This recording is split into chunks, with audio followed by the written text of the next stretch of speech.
It's been 416 days since Russia invaded Ukraine, 416 days of bloodshed, 416 days of pain and suffering. When will this end? When will there be peace? We can't say.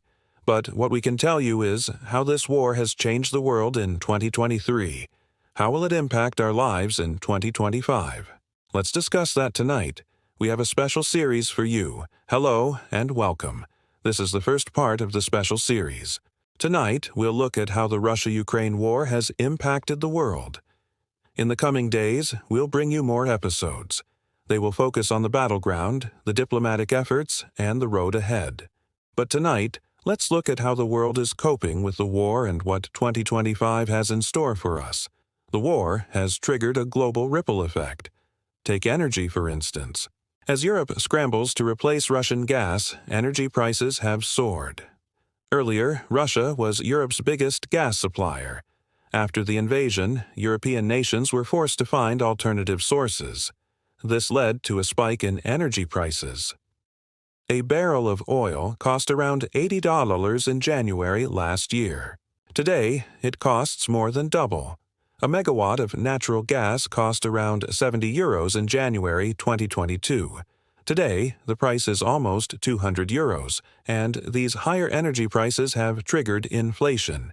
In much of Europe, the annual inflation is more than 10%. It's over 20% in the UK and Turkey. Now, this has forced central banks to hike interest rates. In the US, for example, the rates have gone up by 4.5%. That's the highest since 2004. Higher rates mean two things for developing countries. One, they will have to pay more on their existing loans. And two, they will find it harder to get new loans. Both these things will hurt their growth prospects. There is also something called the hand-to-mouth effect, meaning people will have less money in their pockets. So they will spend less, which in turn will hurt businesses. Analysts predict that the global economy will slow down in 2023. The U.S. could slip into recession. Europe is already in one, and developing countries will bear the brunt of it. And it's not just the economy. The war has affected global food supplies, too. Ukraine is one of the world's biggest exporters of grains, but the war has disrupted shipments. Many countries now face shortages. In Africa, for instance, wheat imports from Ukraine have fallen by 90%. In the months of July and August, Ukraine used to export around 3 million tons of grain every month. Since September, that figure has fallen to 2.4 million tons. The shortfall has to be made up from somewhere, and this has led to higher prices.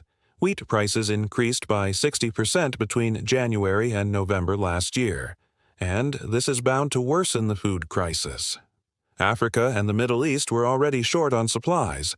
Now many countries are battling hunger and inflation.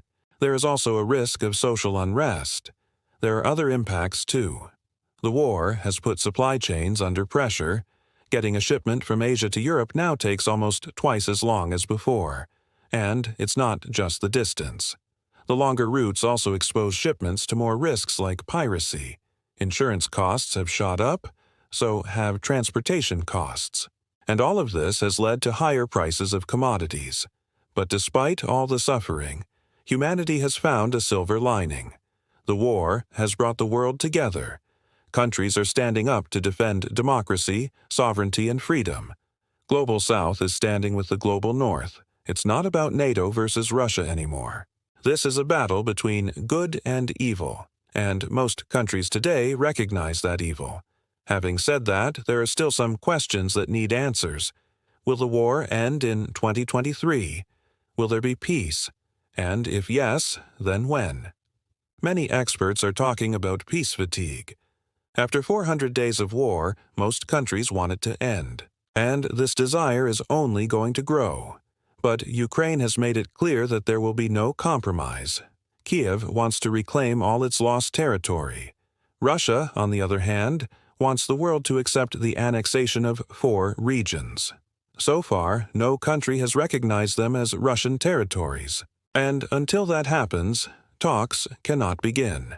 Essentially, there can be no meaningful negotiation until there is a change in the political will. That's why 2023 will be a difficult year for humanity. We hope for peace, but we must prepare for a long war. This is one battle we must win. This is one fight we must take to its logical conclusion. Because this war is not just about Ukraine or Russia.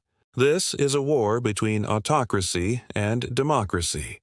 And the world is watching.